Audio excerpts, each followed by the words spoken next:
Fernando Alonso poked fun at the FIA after turning in another impressive performance at the Japanese Grand Prix. Fernando Alonso joked that the FIA may disqualify him from the championship for deliberately handing DRS to Oscar Piastri during the latter stages of the Japanese Grand Prix. Upon arrival in the Japanese GP paddock, the two-time world champion was still extremely frustrated with the steward's decision to hand him a 20-second post-race penalty and 3 points on his super license for a controversial final lap defense against George Russell in Melbourne 2 weeks prior.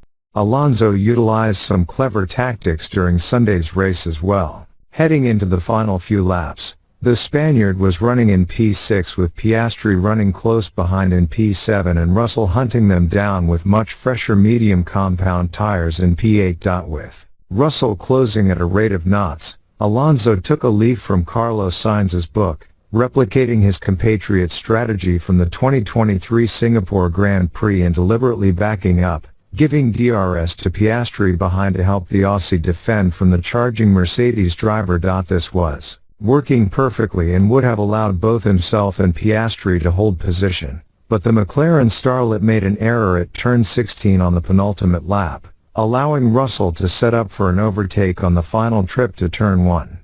Alonso, however, was able to keep hold of his position, achieving a valuable 8-point haul for Aston Martin. Asked after the race whether his tactics were deliberate, the veteran Spaniard responded with a cheeky dig at the FIA stewards.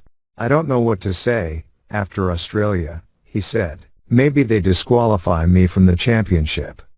Piastri, who was also the beneficiary of Alonso's tactics for a handful of laps, was certain that there was intent from the Aston Martin driver. He noted, "I could tell by the way he was using the energy.